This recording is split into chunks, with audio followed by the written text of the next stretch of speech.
Welcome to the Living the Dream podcast with Curveball. If you believe, you can achieve.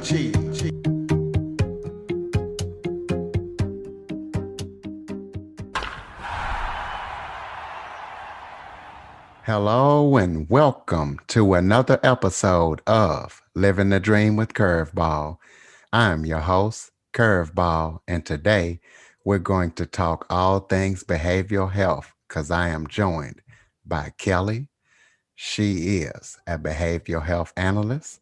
She has been working with kids with special need challenges and behavioral health issues for the past 8 years in many capacities, including classroom teaching, ABA therapy, Hippo Therapy, and tutoring.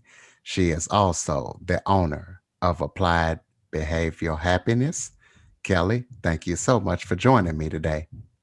It's an absolute pleasure to be here. Thank you for having me. Absolutely. Why don't you start off by telling the audience a little bit about yourself, maybe where you're from, anything that you might want them to know?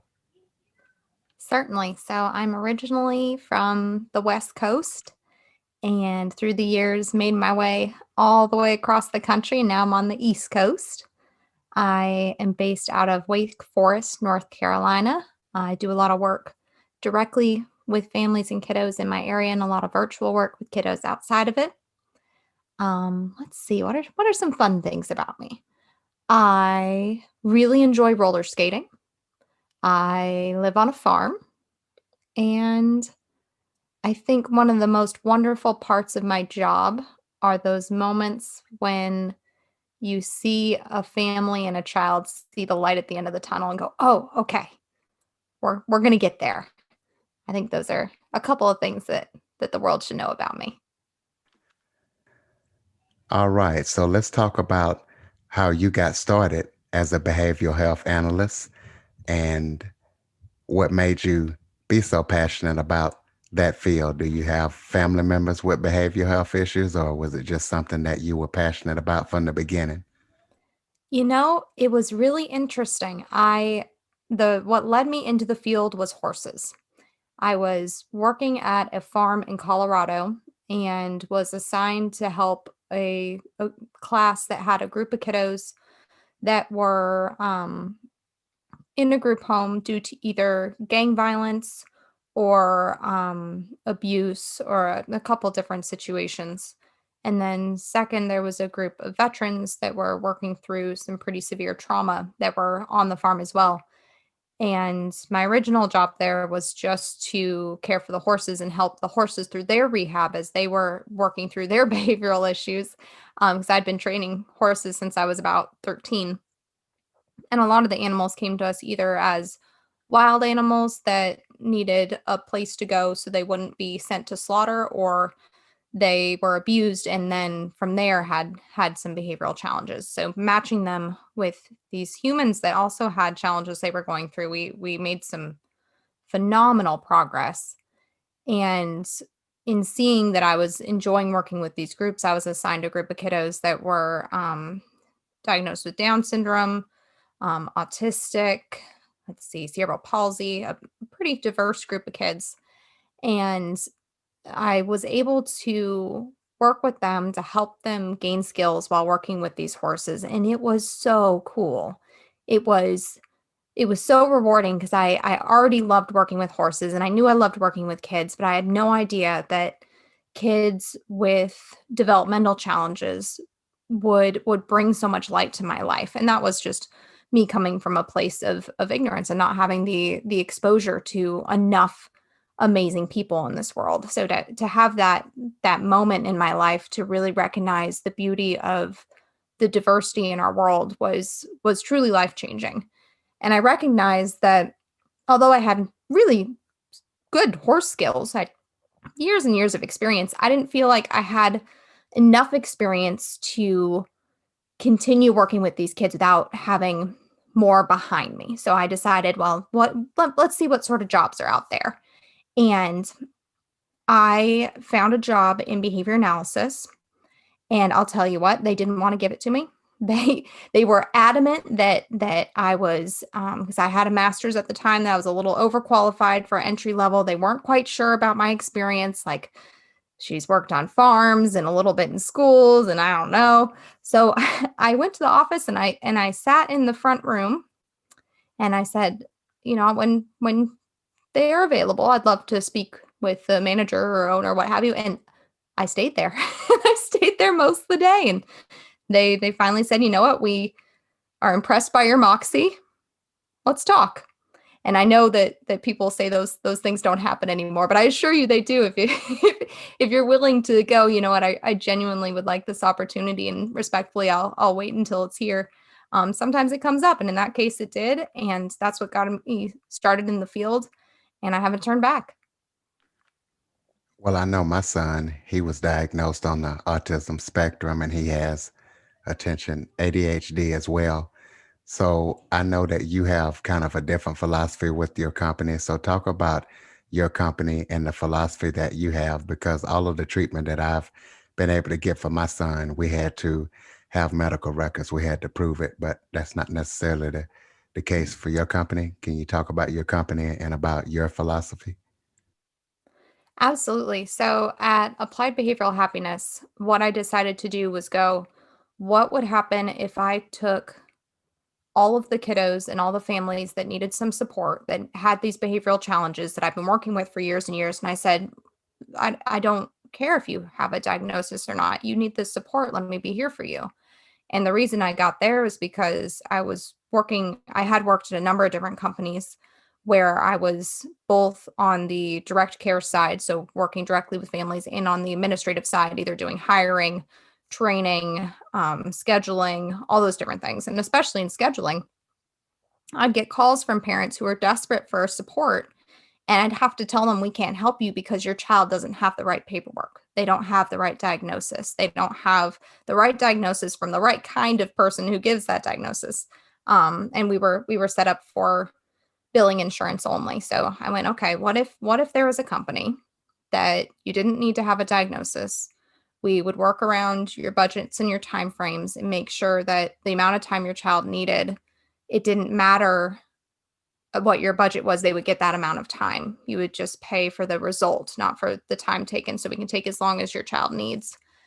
And what could that look like? And I started putting it together in April of 2019 and really got it rolling beginning of 2020, which is a great time to start a business, by the way. If you could go back in time, beginning of 2020, it's a winner of a time. But it's been, we've made it work, and we've continued to find our safe ways to serve these kids, and it's really been an amazing experience to be able to kind of fill that niche. So let me just kind of ask, because I know my son has weird behaviors to some people, but when you tell them he has autism, they're like, "Oh, okay." So without diagnosis, after the family meets with you to get their needs met, do you have them to go get a diagnosis? Because I mean, if you don't know what your child has, a lot of times it looks like, oh, this is just a bad child. He doesn't want to mind. And I know he was having issues and nobody knew what was going on with him until he did get that diagnosis. And then when we know, oh, okay, we know what path and what treatments or what research we need to do as a family to kind of understand his condition and be able to help him. So how is it for these families if they don't have the diagnosis, they don't know what the research, they don't really know what's going on, and how can you also figure out too without a diagnosis? So there's two things that I do. The first is, because I've got a really qualified staff with a lot of years experience, between all of us, we've got over 20 years experience, both in working in diagnostics and working with different populations, and working across the field and others. We are able to often go, hey, we collaborate with these psychologists. Let's work on making sure that we rule that out. We also will ask that they get the okay from a pediatrician to get our services. Like, hey, is there anything else that could be causing these behaviors? Some things that can cause really extreme and odd behaviors are constipation, ear infections, yeast infections. allergies. All these sorts of things can affect behavior really severely, and we need to rule those out first. If I've got a kiddo that is showing very few signs of any diagnosable thing, for lack of a better word in this moment, then what I'll do is I will tell the parents, here are the psychologists that we work with. You are more than welcome to go to them to get a diagnosis, but we're happy to work on the behavior immediately or after or whatever works for you. Because part of what we do in behavior analysis is we go, how do we change the environment to create success for this child?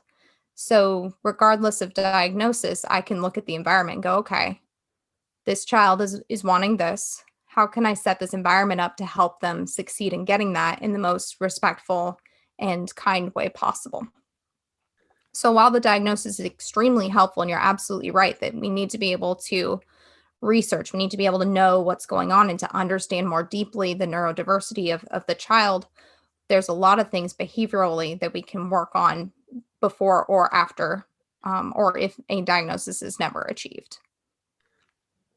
Speaking of that, talk about the therapies that you participate in, the Hippo Therapy, the ABA therapy, and kind of give a breakdown of what each of them are. I have heard of ABA. My son has been through that before.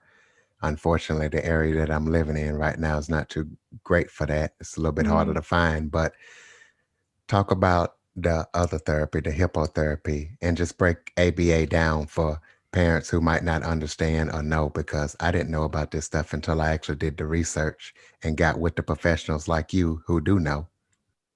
Absolutely. So, hippotherapy is equine assisted therapy, so horse assisted therapy. And I worked in that. As I said, that's kind of how I fell into the field. And then since then, I've had the opportunity to collaborate with different hippotherapy. Um, what is it called? Physical therapy that is also equine assisted. So, not full hippotherapy, but physical therapy on a horse, as well as occupational therapy on a horse. And as a behavior analyst, I've been able to go in and help them make their sessions better and more effective for the people, because it wasn't just kids in that case. We worked with several elderly people that had been through different brain traumas as well, but to help them reach their goals and move forward more effectively.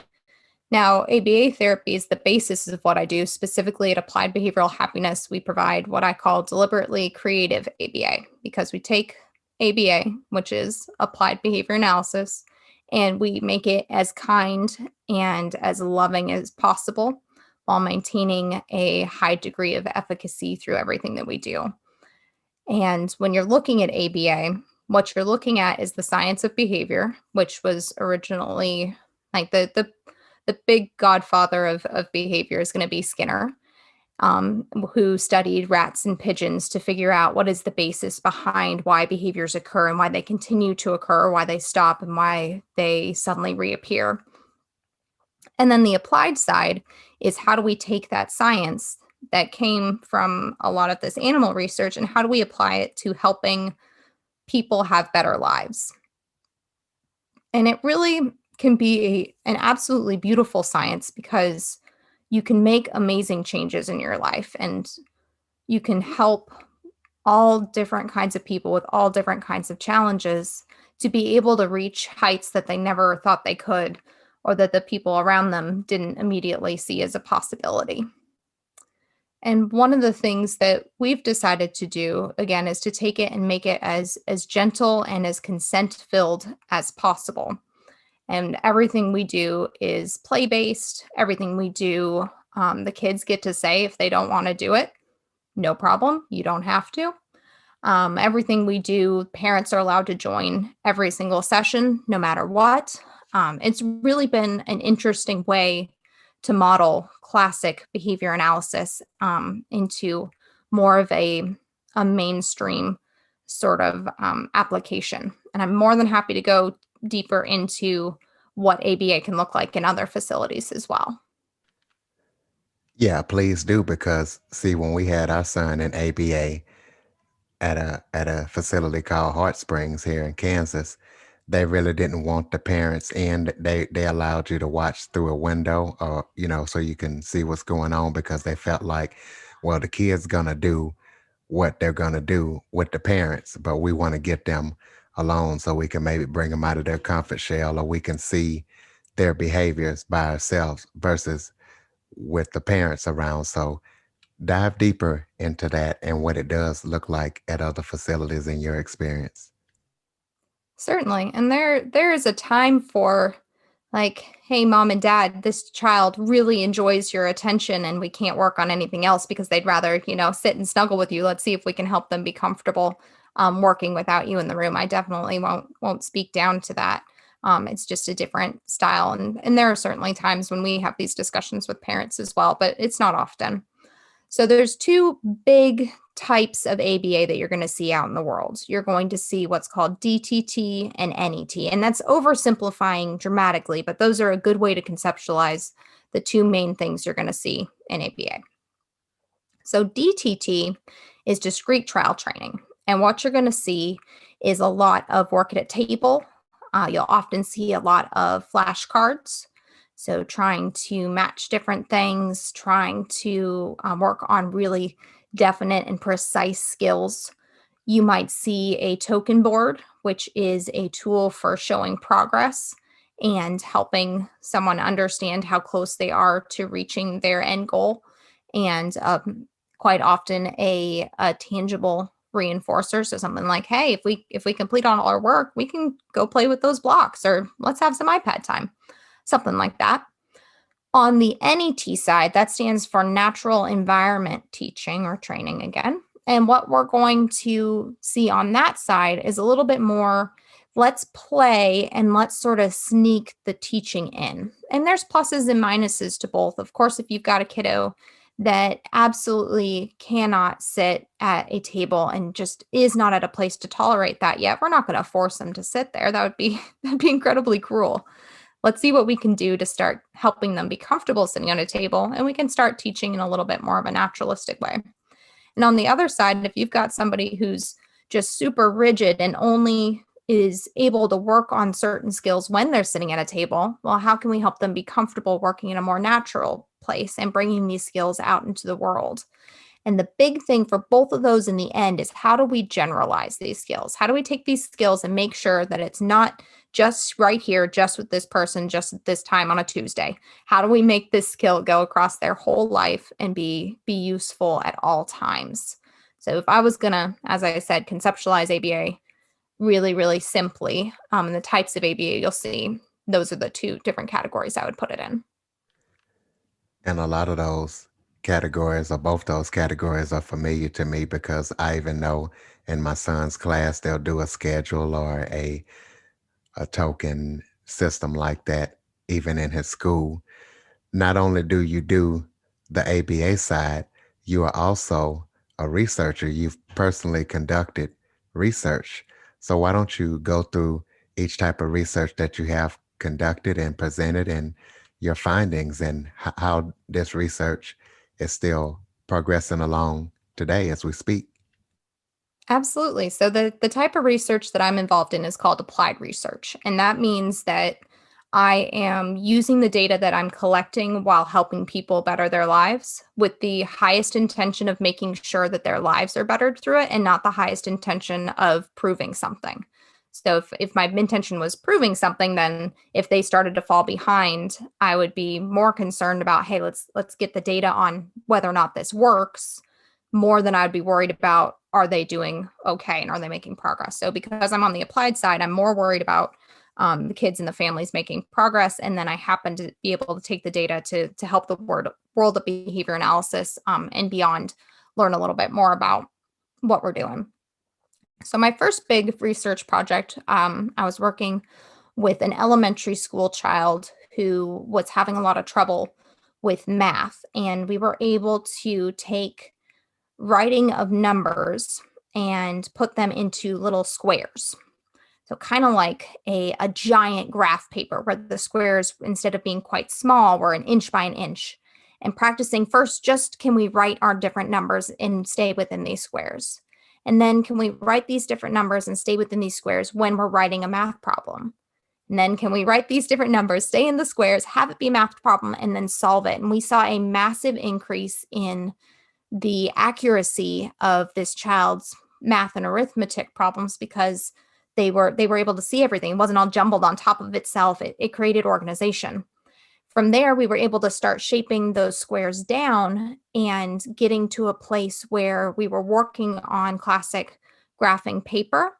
So that way we could work within the classroom and not have that friend stick out. We wanted to make sure that we gave them a tool that they could use that didn't make them sit different from their peers in the end, that they could use a tool that everyone could use. And we had great success with that. The next project that I worked on was, I'm going to actually skip that project because it leans into a couple others. I worked on one for teaching kiddos how to choose their communication methods. And this specifically, I've spoken about this on a couple other podcasts, was from the research of Dr. Kunavatana, who I had the pleasure of working under at another company. And we were looking at replicating some of her findings in her work with adults who didn't have a communication method. And her big thing, which I love this to the moon and back, is that we shouldn't be telling people who don't have a communication method, well, you're currently not able to speak with your mouth, therefore, you're going to use picture exchange. I decided for you how you're going to speak. Because there's a serious consent issue there. This is a human, and they have every right to decide how they are most comfortable communicating with the world. So how do we make sure they have that ability to tell us, this is how I want to communicate with you? And she and her fellow researchers found a wonderful method for partially teaching a couple different ways of communicating and then testing for which was preferred. And she had wonderful success with the adults she was working with. We were able to bring it in with a small child, same sort of situation where this child did not have any form of communication beyond pointing and referencing and pulling you to things, but didn't have any verbal vocal words, and didn't have any other way of communicating wants and needs. And we went through the same process where we taught just a couple different ways to speak. Would you like to talk by giving us a picture? Would you like to talk by showing us a sign from sign language? Would you like to talk by pushing a button on an augmented device? Different things like that. And they had a very, very strong preference for one, and it wasn't the one we were expecting, which is just so beautiful to me. Because if I would have just gone, this is a great way to talk, this kiddo probably wants to talk this way, I would have completely been wrong, and I would have assigned a speaking method to a human. And it blew my mind what a beautiful moment of consent that was from that child.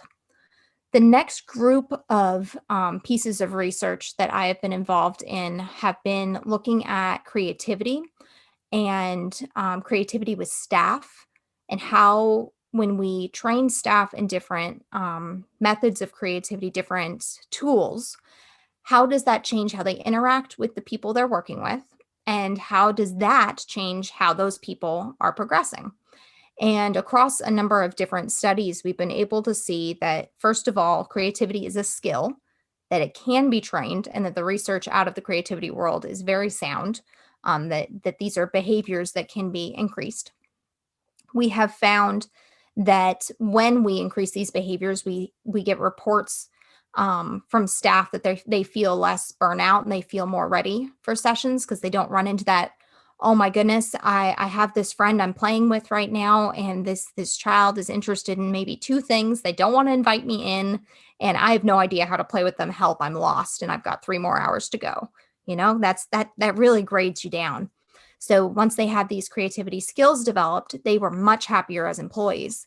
And then on top of that, what we saw was the people they were serving were making more progress and showing more signs of enjoying being around them. And that just, again, it's one of those things where it's like, if you're going to ask somebody to make these big behavioral changes, we should be getting as much consent as possible, because that that is the least we can do as the respectful adult in the situation. Speaking of behavioral changes, my son is autistic, but his sister's not. And a lot of times, because she grew up seeing her brother have certain behaviors, maybe hitting or shouting or whatever the behavior is, throwing temper tantrums. So I think a lot of times she plays off of him because this is pretty much what she's known. Do you see that with a lot of kids and families coming into your facility? And do you actually find yourself having to work with the sibling that might not have the challenges to get rid of that behavior? Or how does that work in your opinion? I see that a lot. So as behaviors are modeled, as we see things, it is very, very common for us to then copy it, especially with kids. That's a huge part of learning is the ability to imitate something and try it yourself. And if for whatever reason they feel that that technique is working for the sibling, then of course they're going to try it themselves. So when I was working in a classic ABA clinic and we were billing insurance, there was really nothing we could do for siblings besides maybe some parent training. But now, because we're outside of that, quite often we'll set up interventions for the entire family where every member has different things going on to set up the whole family for success. Now, it's not to say that other companies don't do that. It's to say that because our funding structure isn't based around what will insurance pay, we are able to do it with a lot of flexibility. And there are times when we'll see a child who has a diagnosis that allows them to access ABA services in its full capacity through insurance at another company, then the sibling will be a better fit for coming to and seeing us, and we can collaborate with that with the company, with the other company that's working with the other child to make sure that the whole family is cared for. What would you say is the success rate for your company when your clients come in, they get the help they need, or do you even sometimes see that maybe you help them so well that they don't need to access any other outside services? I have the pleasure of saying that not only do we have an extremely high success rate, but we have an extremely high referral rate. So I have not yet had with this company a family come in with a goal that we were not able to achieve. And part of that is again that we set our milestones and we set our goals at the beginning and we set our like this is how much it will cost and we don't worry about how long it takes. If it takes longer, then we take longer. Now there are certainly times when I've said like, hey, is this still applicable? And the family's gone, not really. We kind of, moved a different direction. So I can't say, oh yeah, 100% every time, every goal, because there are some times of wiggle room. But at this company, I can't think of a single family who has not reached their goals to the level that they wanted to. Now, I can think of at other companies when I had different contingencies competing with what I was able to provide. I can think of a couple families in particular that I look back and go, man, I really wish that I was able to serve them more and that I had everything that they needed in that moment, in ABA and beyond. Because, as you know, there's so much more than just this moment, this behavior. There can be so many other things that are contingencies within a family, within any family. And I look back and go, man, I wish I was better for some of those families for sure. Now, I know at some point we're going to have to sit down as a family and let my son know that he has issues, or what his condition is. I would think because that way he can understand maybe why he might be a little different in school or why he's being picked on. But my son doesn't seem to, he's in his own world. He knows stuff, but he's in his own world. But how would a family present that to a child? And when do you think the time might be right for somebody to present that? Because I think if somebody has a disability, it's only fair for them to know as quick as possible and say, hey, we're going to get through this together. We're going to navigate it. but it is what it is. Absolutely. That is a deep question. That is a really deep question. My first thought is when the child is ready would be when I would want to present that. And I'm thinking this out as we're speaking because I actually haven't been asked this before. Um, where I have been asked a similar question is when I work with kiddos that are adopted and talking about, when should we have that conversation? And the best answer that I found for that is ask people who are adopted. So I think while I can give some cursory answers on that, I think the best people to ask are autistic people and go, how was this brought up to you?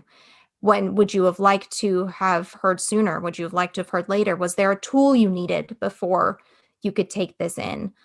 Is there a helpful book that we could use to talk about it? Kind of like the different books that are out there for kids to help them get through situations like potty training or all those different things. There's a lot of different resource books that can provide some context for these sorts of conversations. I apologize that I don't know one off the top of my head, but now I'm very interested in finding some because I'm certain they're out there.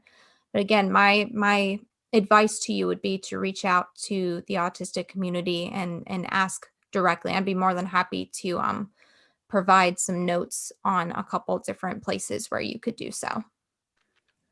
Yeah, that would be great. And I was able to ask that question because I have a disability myself. I'm blind, and I know when my mom sat me down and kind of explained, okay, this is why you're different, and here's how it is. So this is why I was able to ask that. So let's talk about, it seems to be a high level of people with disabilities or behavioral challenges, and it seems to be rising in kids. Why do you think that's the case, or do you believe that's the case in your opinion? It's another very deep question. So I can give you my opinion as a professional on the edge of the ability to give a true professional opinion here. So because I don't do diagnostics, I can't give like, oh yes, I'm diagnosing more.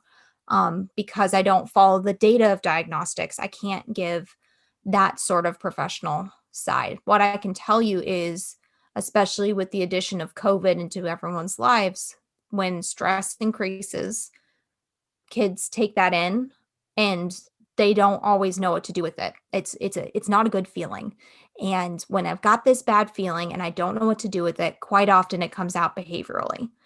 And usually not the pretty kind of behavior, usually the frenetic running around, running into walls kind, or the snapping over nothing, or the hours long tantrum or full blown meltdown over something that never would have bothered me before. So in the short term, I definitely see that and I can speak to that. For autism specifically, I know that changes in the diagnostics, specifically in the DSM 5, increased the diagnosable population. And that definitely created an increase in the number of people who were diagnosed simply because they were now eligible to be diagnosed. The other thing that I think we should think about when we're having this conversation is what happened to a lot of people who had disabilities 50, 40, 30 years ago. And, in the 30-year realm, we're pulling out of this, but not completely. They were quite often sequestered, that they were hidden within homes, they were sent to institutions. And, it's interesting talking to a lot of the grandparents of the kids that I have now because they say things like, "Oh, well, we never saw this." Well, that's because you weren't allowed to. It's because there was segregation within the neurotypes. There was a very clear, if you don't fit this mold, you're not allowed to be a part of general society. And now we have reduced the number of inpatient facilities and gotten more into integrated group homes and different types of support that allow people to be a part of the world and to be seen. And gosh darn it, they deserve it. And it's a beautiful thing to know again that we have more neurodiversity in our world. And as I said early on in our conversation today, it was because of my lack of being able to see all the different kinds of people in this world. Even, I'm in my 30s, even just growing up in the 90s and early 2000s, that I think really affects how we see diagnostics today. Are there any other upcoming projects that you and your staff are working on? I know you have a lot of information. I'm surprised. Do you have your own podcast, or have you ever thought about writing these concepts down in a book? I have thought a lot about putting together some books. We're doing a lot of printables and developing some ebooks right now so that we can get these tools out to parents. I always tell parents this: the science isn't mine. The science is everyone's, and no one should intimidate you with it. So if you're looking at behavior analysis, if you're looking at ABA services, and somebody comes up to you and is telling you, "Oh yeah, well, we use this kind of science with this and that," and try to intimidate you with their words, know that that science is yours as well, and that you're welcome to call me or email me and have it translated because you deserve a translator. But I digress. Some other things that we are working on: we are providing support for kids that are in virtual school right now and are having a really hard time behaviorally at home getting that done, because that is hard. That is a huge ask for kids. Yeah, my We are son, working that's not for on him. making sure that kids are ready in kindergarten behaviorally again, not just academically. And gosh, so many other things. Okay, so let me ask you this. I know having a kid with autism, it can be very taxing, and sometimes, you have to work on your patience and you have to tell yourself that they have a disability. So what advice would you give parents, especially in these times? Because when they were doing virtual school, I was working, mama was at home, and it was hard to get my son to settle down enough to get his work done. So what advice would you give parents, not only during these times, but just living life, to be able to get through it and to make it through some of the maybe odd behaviors or tough times? What advice would you give parents out there with behavioral challenge kids? My first piece of advice, and this will sound incredibly cliche, is make sure you have a support system. And I know it's been said a million times before, and it'll be said a million times again. I know from working with hundreds of families that you are the strongest people in the world, that you are raising the most incredible humans, and that you deserve the support that you are currently either scared of asking for, or don't feel you deserve to ask for, or maybe just haven't felt like it's been the right time to ask for. You're just not ready to ask for it yet.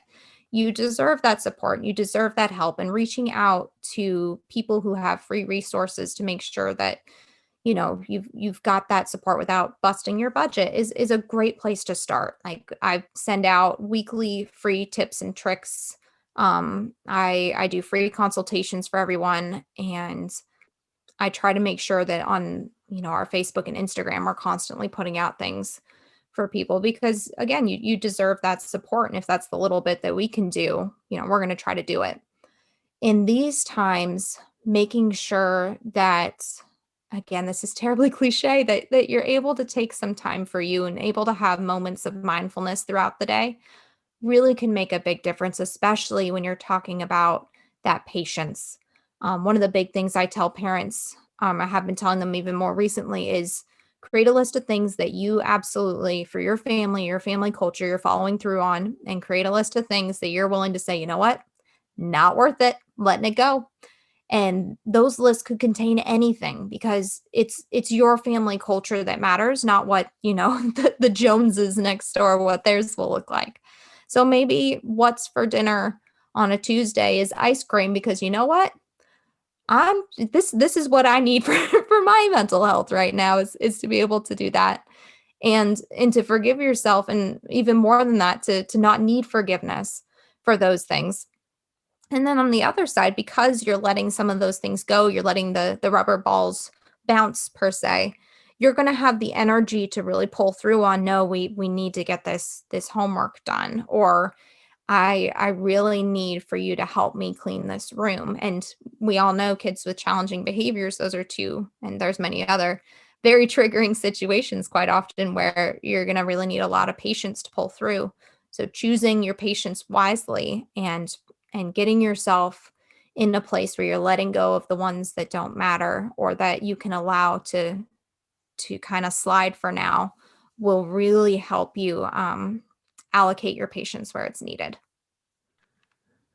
Well, I know you mentioned giving out free tidbits on your social media and website. Let's go ahead and throw out your social media link or your social media links and your website so people can connect with you and get those free tidbits, and also talk about newsletter. A lot of people get stuff through email that might be beneficial as well.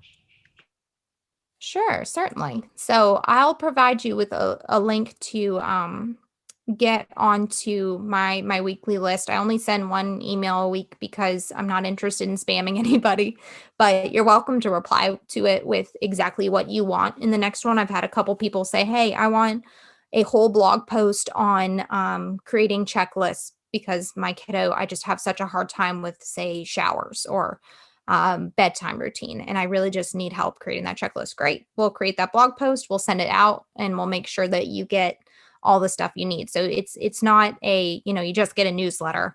It can be very interactive. For social media, you'll find us at Applied Behavioral Happiness on Instagram, Facebook, and LinkedIn are our three biggies. We're also on Alignable and a couple other places, but the Facebook and Instagram especially you're going to find a lot of good resources there. And then our website is www.appliedbehavioralhappiness.com. And as I said before, you're welcome to email me. I'm Kelly, Kellie, at appliedbehavioralhappiness.com. Well, I know I definitely will be following you on all platforms. Anything else you would like to say? Any other advice or tips before we go? To have so much freedom can be so hard to use in a moment. I'm just so glad that you had me here and that you're so open about your experience and how it relates to the conversations we're having. I love being able to have these these really open conversations about difficult topics, and I'm absolutely honored that you allowed me to have this with you. Well, one final question for all the parents like me when I first started and still don't know it all, who are out there and have no idea where to turn, look, no idea in their community, wherever they are, to even find about resources, whether they're free or paid. Is there any sites or can you give any advice? Hey, go here, select your state, your city, and they'll give you the resources that they have available. Certainly. So the first place I'd go if I was looking for a behavior analyst, which is what I do, that's someone who has studied in the science of behavior and has a master's degree as well as an additional certification and between 1,200 and 2,000 supervised hours working in the field and approved by the Behavior Analyst Certification Board. I would go to that website, to the Behavior Analyst Certification Board, because on there you'll be able to click in and find an analyst, and that'll be by location, by name. You can find me on there. If you put my name in, you'll see my location, you'll see my certification number, and you'll be able to check credentials, but it'll also tell you what's in your area. That would be my first place to go, and that's www.bacb.com. And again, that stands for the Behavior Analyst Certification Board. Absolutely. And ladies and gentlemen, that website will be in the show notes. And make sure that you subscribe, rate, and review after listening. Kelly, thank you so much for joining me today. Thank you. Ladies and gentlemen, Kelly Syfan. For more information on the Living the Dream podcast, visit www.djcurveball.com. Until next time, stay focused on living the dream.